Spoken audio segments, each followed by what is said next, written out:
ZANU-PF. History has shown us that ZANU-PF does not dialogue with the intention of giving up power.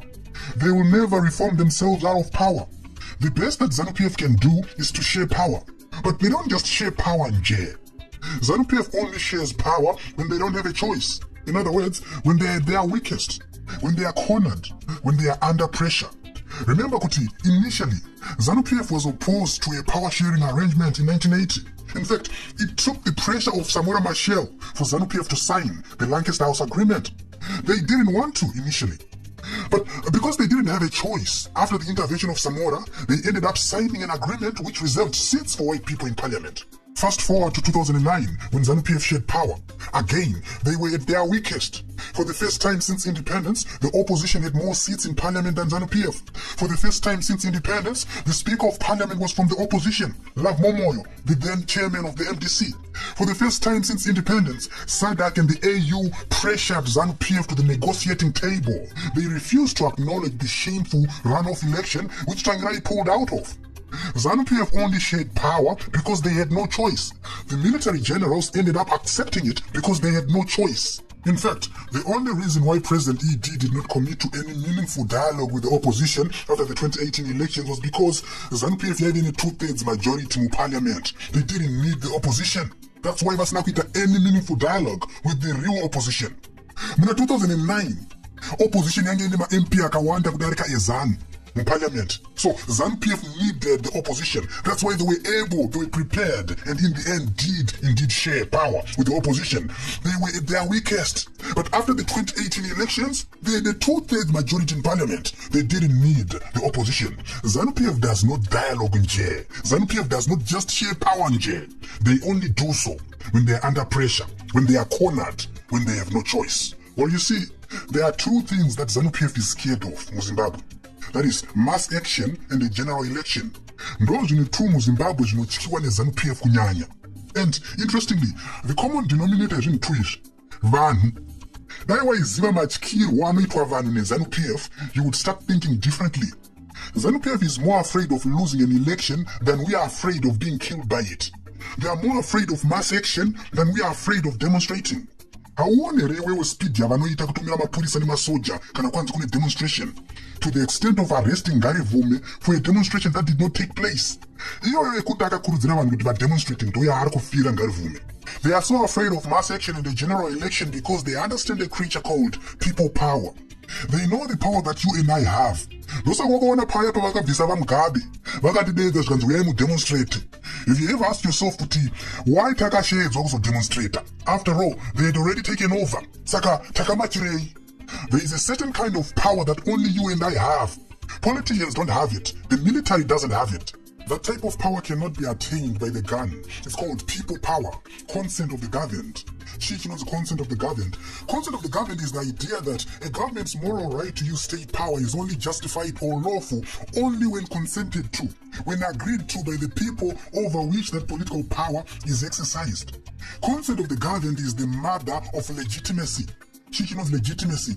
Legitimacy is the belief by the electorate that those that govern it deserve to be in power. Zimbabwe, do we feel like those that govern us deserve to be in power?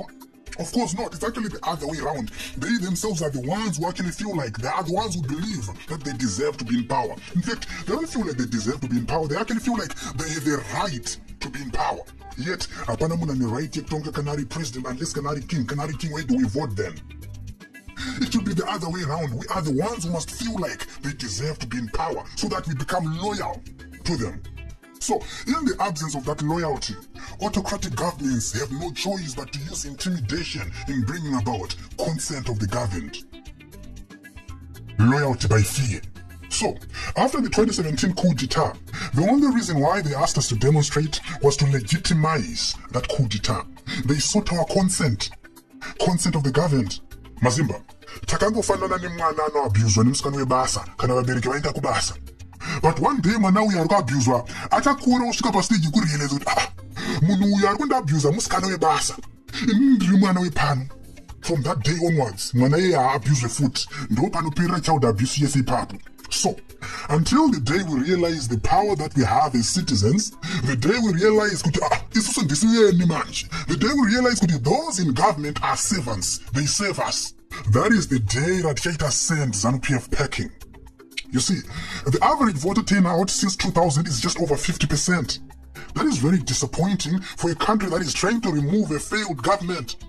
When Morgan Tsvangirai almost beat Robert Mugabe in 2008, the voter turnout was only 42%. That means more than half of the registered voters didn't vote in 2008.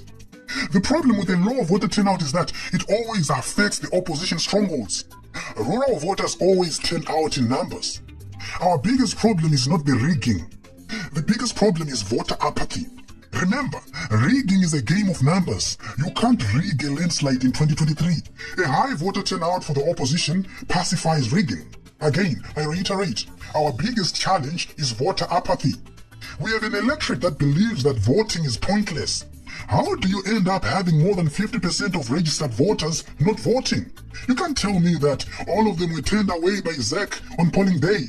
You can't tell me that all of them were either sick or busy on polling day. Let's own up to our own mistakes.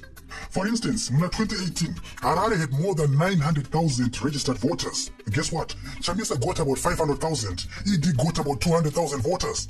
That means, Kuti, all things considered, over 100,000 people did not vote in Harare alone. 100,000 people in the Harare is Chamisa stronghold.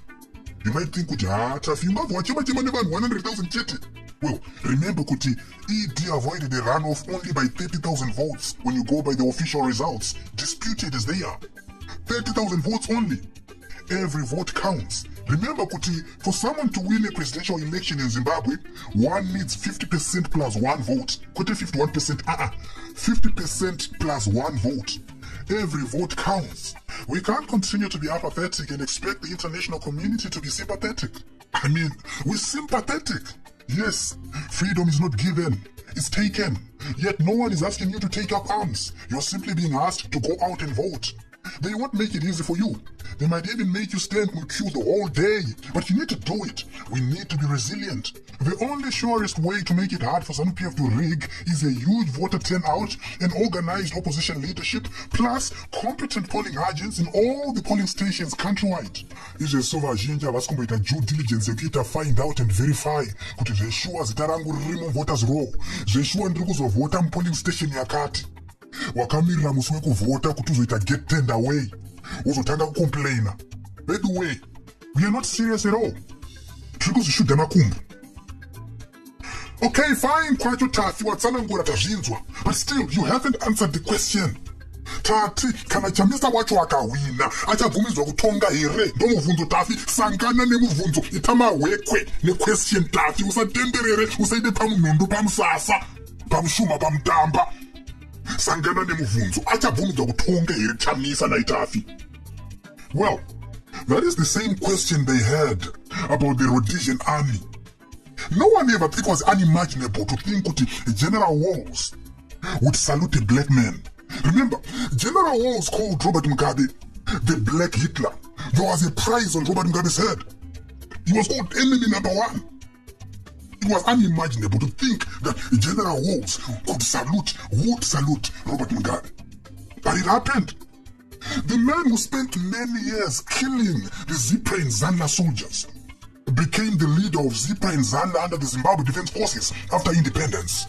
Sakaiwewe, do you think it was easy for General Walls to accept a ZANU-PF victory in 1980? I mean, obviously he wanted Mzolewa to win. Do you think he wasn't tempted to reject the results? Do you think giving up power is easy, especially if you are the chief enforcer of a racist regime? It wasn't easy for General Peter Walls to accept the 1980 results, but in the end, he did.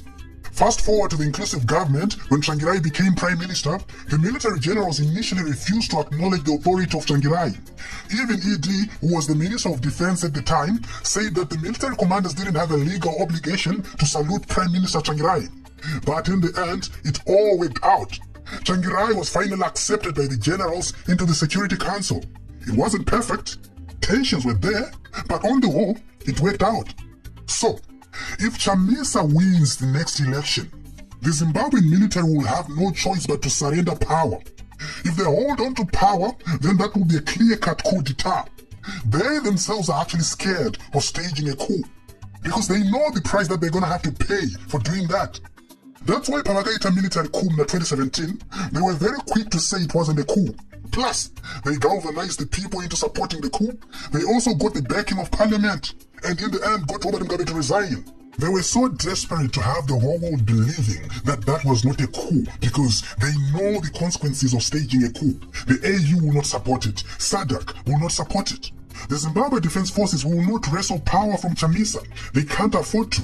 You see, even though the AU is toothless, it doesn't support military coups. It doesn't recognize military coups. It suspends governments that come into power via a military coup. Sometimes it even sanctions governments that come into power via a military coup. Zimbabwe is already on sanctions. We don't need any more sanctions, especially coming from the AU and SADC of all bodies. There is no way ED and ZANU-PF would be able to survive EU sanctions, American sanctions, AU and SADC sanctions. That will be the very end of ZANU-PF. So, it's a lie that the military will not allow Chamisa to govern if he wins. They will have no choice. It will be game over and they know it. That's why you see, Kuti, they make it hard for Chamisa to win an election. Because they know that once Chamisa wins, it's game over for them. There will be no coming back from that. So, they don't want it to get to that stage. Prevention is better than cure. That's why they are tilting the playing field in their favor. I dare say that 95% of the rigging is not even manipulation of figures. It's the conditions, the prevailing conditions, the ground, the tilted playing field. Chamisa anopiwa mukwidza, ivo vanomhanya matero. Vanomusunga maoko vavati, Chamisa, uyatide dudu.